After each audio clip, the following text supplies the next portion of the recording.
விகேர் கிளினிக்கின் 20ஆம் ஆண்டு வெற்றி கொண்டாட்டத்தை முன்னிட்டு மாணவர்களுக்கு அனைத்து சிகிச்சை கட்டணத்திலும் 50% சலுகை. ஆனா வேலைக்கு போற இடத்துல இந்த சொன்ன மாதிரியே வேலைக்கு வந்துட்டியா, அவனை கல்யாணம் பண்ண இப்படிதான்.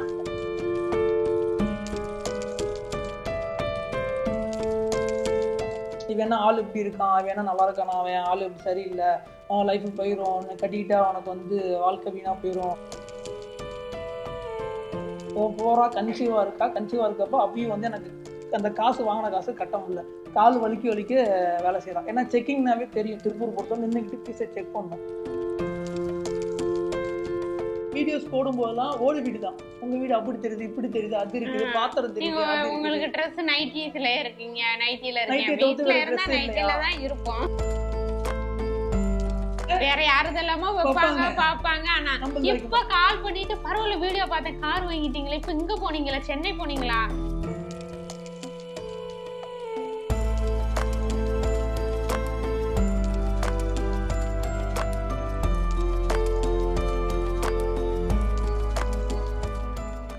ஹாய், அவள் விகட நேயர்களுக்கு வணக்கம்.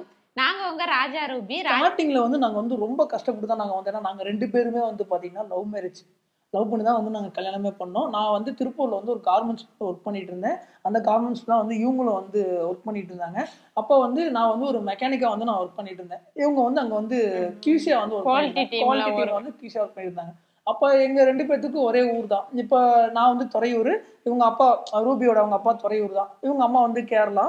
அவ படிச்சது கேரளா படிச்சா. இவங்க அங்க காலேஜ் வந்து ஒரே ஊர்னு தெரியாது, ஒர்க் பண்ணிக்கிட்டு இருக்கறப்ப பேசுறப்ப தான் தெரியும் இவங்களுக்கு தெரிஞ்சு நம்மளுக்கு தெரிஞ்சு அப்படிங்கிற மாதிரி வந்து ஒரு ஃப்ரெண்டு ரிலேட்டிவ் ஒரு பாண்ட்ல வந்து நாங்க பேசி பழகணும்.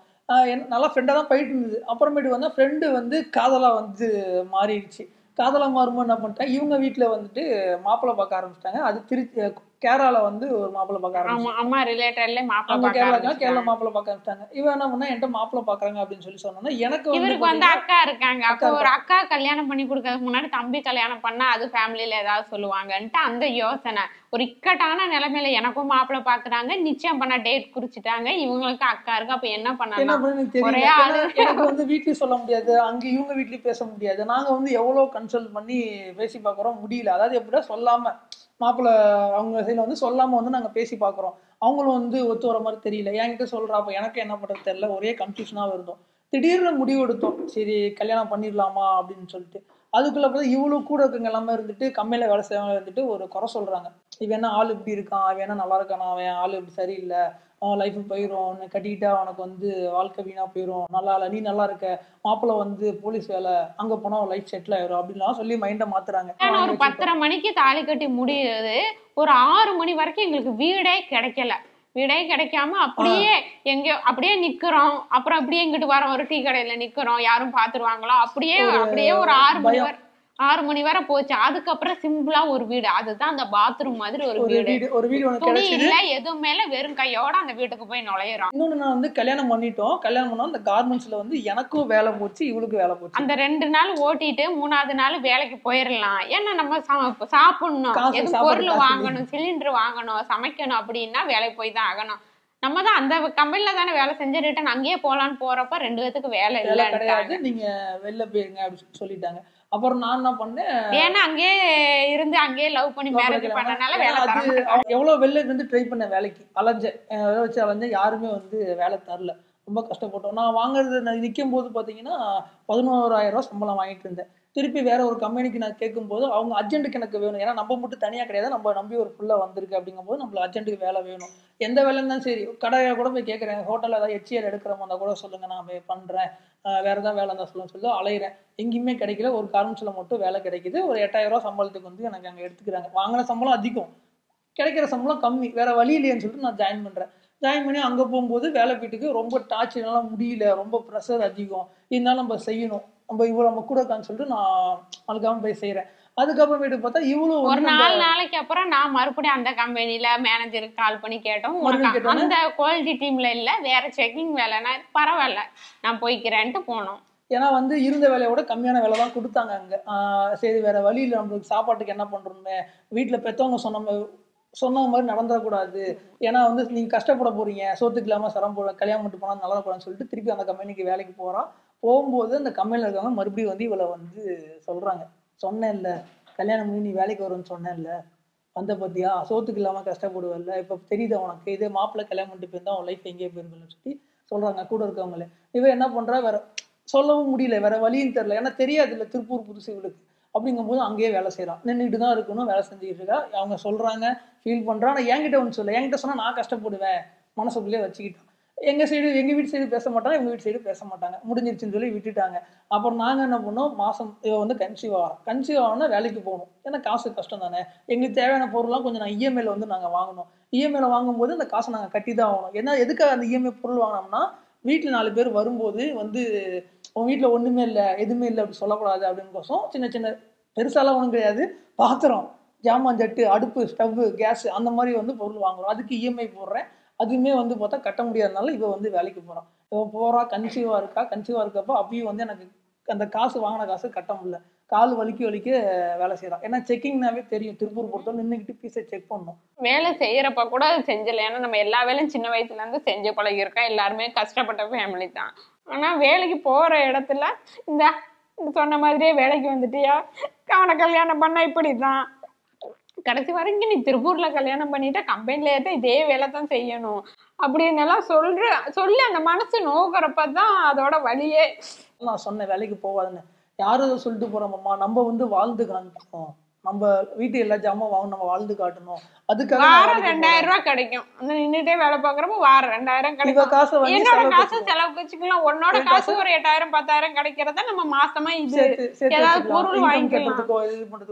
இது வரைக்குமே வீட்டுல எல்லாமே வந்து பாத்தீங்கன்னா நாங்க கஷ்டப்பட்டு அப்ப வேலை செய்யறப்பவே அப்ப நாங்க பீரோ வாங்கினோம். அதுக்கப்புறம் துணி வைக்கிறதுக்கு ஒரு பீரோ, அதுக்கப்புறம் ஒரு சிலிண்டர் எக்ஸ்ட்ரா ஒரு சிலிண்டர், இந்த மாதிரி எல்லாமே எங்க காசுலதான் வாங்கணும். 9 மாசத்துல டெலிவரி ஆனதுக்கு 9 மாசத்துக்கு நான் வேலைக்கு போகல, ஏன்னா டேட் கொடுத்துட்டாங்க. டெலிவரி ஆனதுக்கு அப்புறம் பாப்பாக்கு அது வரைக்கும் நான் அதுக்கப்புறம் வீட்டுல தான் இருந்தேன். இவர் வேலைக்கு போனாரு. ஃபர்ஸ்ட் பாத்தீங்கன்னா நான் எப்படி சேனல் ஆரம்பிச்சேன் அப்படின்னீங்கன்னா வந்து எனக்கு வந்து இன்ட்ரெஸ்ட், யூடியூப்ல வந்து எல்லாருமே வந்து வீடியோ எடுத்து போடலாம், எல்லாமே பண்ணலாம் அப்படின்னு. மொபைல் இருந்தாவே போதும், ஒரு ஆண்ட்ராய்டு மொபைல் இருந்தாவே யார் வேணாலும் எடுத்து வீடியோ போடலாம். அப்போ வந்து பாத்தீங்கன்னா பெரிய பெரிய யூடியூபர்லாம் வந்து மேக்ஸிமம் வந்து வீடியோ கொஞ்சம் கொஞ்சமா எடுத்துதான் பெரிய அளவில் வந்துருப்பாங்க. எனக்கு அதை பார்த்து ஒரு ஆசை, என்னோட திறமை வந்து நான் ஒரு டிராயிங் வரையணும். உங்களை நான் பார்த்தேன்னா உடனே ஒரு 10 நிமிஷத்துல நான் வரைஞ்சிடுவேன். அந்த மாதிரி இருக்கப்போ நான் வரைஞ்சி முதல்ல யூடியூப்ல போட்டேன்.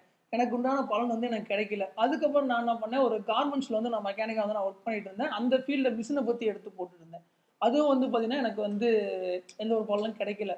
அப்பதான் வந்து நாங்க வந்து ஒய்ஃப் வந்து எனக்கு வந்து ஒரு ஐடியா கொடுத்தாங்க. பெரிய பெரிய யூடியூபர்லாம் போயிட்டு நான் வந்து ஹெல்ப் கேட்டேன், எனக்கு கொஞ்சம் சப்போர்ட் பண்ணுங்க, எனக்கு ஐடியா தெரியல எப்படி பண்ணணும்னு சொல்லி நான் கேட்டேன். எந்த ஒரு ரெஸ்பான்ஸ் யாரும் வரல.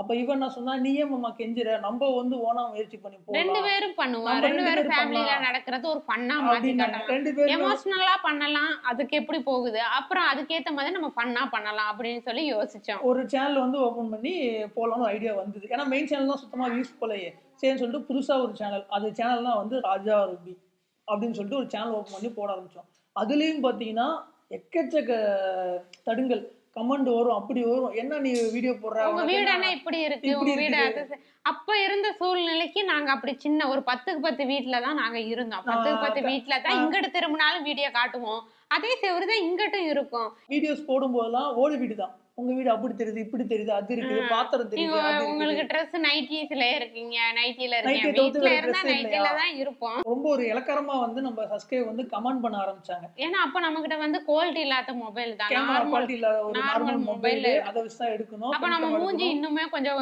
நல்லா இருந்தாலும் அதுல குறையாதான் தெரியும். அப்படிங்கிறப்ப அந்த மூஞ்சில உள்ள ரியாக்ஷன் எல்லாம் குறை கண்டுபிடிக்க ஆரம்பிச்சுட்டாங்க. வீட்டுல சமைக்க மாட்டியா, கடையில சாப்பிடக்கூடாது ஒழுங்கா இருக்குன்னு சொல்லி கடை கூட்டு போய் பாக்குறோம். அங்க போனா பக்கத்துல பார்த்தா ஒரு ஊரே உட்கார்ந்து சாப்பிடுறோம். அப்ப நம்ம தான் கண்டென்ட்காக வரோம்னு பார்த்தா அப்ப இவங்க எல்லாம் எதுக்கு வராங்கன்னு சொல்லி ஒரு வீடியோல ஷார்ட் பிளே பண்ணிருப்போம். அதனால ஒரு பீக்ல போயிட்டு இருந்தேன். ஏன்னா எல்லாருமே சாப்பிடுவாங்க, எனக்கு பிடிச்சது அளவா சாப்பிடுவோம். கடை சாப்பிடும் போது எனி டைம் கடையில சாப்பிடக்கூடாது, வீட்டுல சாப்பிடுவோம். நாங்க டெய்லியுமே வீட்டுல சமைச்சு சாப்பிடுவோம், டெய்லியுமே சாப்பிட்டுட்டு தான் இருக்கோம். அதுக்காக தான் இன்னொரு சேனல் வந்து ராஜா ரூபி லவ் லைஃப் சொல்லிட்டு ஒரு அதுலயுமே 1 மில்லியன் வரப்போறோம். அப்புறமேட்டு பார்த்தா உனக்கு இதெல்லாம் தேவையா, நீ ஏன் யூடியூப் சேனல், அப்போ நாங்க தளர விடலையே, முயற்சி பண்ணுவோம். முகரே பாரு, என்னடா இது உனக்கு அக்காவா, உனக்கு இது அக்கா மாதிரி இருக்குது, உன் மூஞ்சினா இவ்வளவு கேவலமா இருக்குது, அது என்ன உனக்கு அக்கா மாதிரி இருக்குது அப்படிலாம் சொல்லி சொன்னாங்க. சேனல் ஆரம்பிக்கிறப்போ உன் வாட்ஸ்அப்ல வச்சு விட்றா, எத்தனை உன் வாட்ஸ்அப்ல இருக்க கான்டாக்ட்ல ஒரு 100 பேர் பார்த்தா எங்களுக்கு ஒரு 100 வியூஸ் கிடைக்கும், லிங்க ஷேர் பண்ணி விடுவோம், அவங்க வைப்பாங்க அப்படிங்கிறதுக்காக ஆனா வைக்க மாட்டாங்க, வேற யாரதெல்லாமோ வைப்பாங்க பாப்பாங்க. ஆனா இப்ப கால் பண்ணிட்டு பரவாயில்ல வீடியோ பார்த்தேன், கார் வாங்கிட்டீங்களா, இப்ப இங்க போனீங்களா, சென்னை போனீங்களா, மணாலி போனீங்களா, பிளைட்ல பார்த்தேன், சேனல் போலாமா, வேலைக்கு போலாமா, வேலைக்கு போலாமா, சாமி மேல போட்டு 2 சாமி வந்து வேணாம்னு சொல்லி வேலைக்கு போனதான் வரும். சீட் எடுக்கிறப்ப பாப்பா எல்லாம் கூட்டிட்டு வந்து சீட்டை எடுப்பாப்பா அப்படிம்போ, எடுக்கிறப்ப யூடியூப் வேண்டாம் வேலைக்கு போகணும் வரும். அப்புறமேட்டுக்கு வந்து நிறைய பேர் சஜஷன் எல்லாம் கேட்டோம். அவங்களுமே சொன்னது வந்து நிரந்தரம் கிடையாது, லைஃப் வந்து நல்லா முன்னேறி போக முடியாது, காசு இன்கம்லாம் பெருசா வராது, நிரந்தரம் கிடையாது அப்படின்னாங்க. எனக்கு மனசு வந்து எனக்கு இது வேணும் கேட்டே இருந்தது. எக்கச்சக்க அவார்டு வந்து வாங்கியிருக்கு. அதெல்லாம் பார்க்கும்போது நம்ம கஷ்டப்படுறதுக்கு உண்டான பலன் வந்து நம்மளுக்கு கிடைச்சது அப்படின்னு சொல்லிட்டு ரொம்ப சந்தோஷமா இருக்குது. ஈஸியா வந்தா இந்த அளவு நீ பேசுறதுக்கு எதுவுமே இல்லாம போயிருக்கும். ஈஸியா வந்திருந்தா கஷ்டப்படவும் தான். அத எப்போ இன்னும் ஒரு 5 வருஷம் பிறகு அந்த கஷ்டத்தை நினைச்சாலும் ஒரு அழுக வரும். பரவாயில்ல நம்ம இப்படி கஷ்டப்பட்டு இன்னைக்கு நல்லா இருக்கமே அப்படின்னு ஒரு பெருமை தான். நாளைக்கு என் பிள்ளைக்கும் அதை நான் சொல்லிதான் வளர்ப்பேன், கஷ்டப்பட்டாதான் ஒரு இடம் கிடைக்கும். விகேர் கிளினிக்கின் 20ஆம் ஆண்டு வெற்றி கொண்டாட்டத்தை முன்னிட்டு டிசம்பர் 16 முதல் ஜனவரி 15 வரை 23 வயதுக்குட்பட்ட அனைத்து மாணவர்களுக்கும் விகேரின் அனைத்து சிகிச்சைகளுக்கும் 50% கட்டண சலுகை. உலகம் ரொம்ப வேகமாக போய்கிட்டு இருக்கு. நம்ம அப்டேட் ஆகலைன்னா, நம்மளை சுற்றி நடக்குது நம்ம தெரிஞ்சுக்கலன்னா காணாமல் போயிடுவோம். அரசியல், சினிமா, முதலீடு, ஆன்மீகம், விவசாயம் உள்ளிட்ட அனைத்தையும் விரல் நுனியில தெரிஞ்சுக்க விகடன் ஆப்பை டவுன்லோட் பண்ணுங்க. விகடன் டிஜிட்டல் இதழில் சப்ஸ்கிரைப் பண்ணுங்க. லிங்க் டிஸ்கிரிப்ஷன்ல இருக்கு. நன்றி.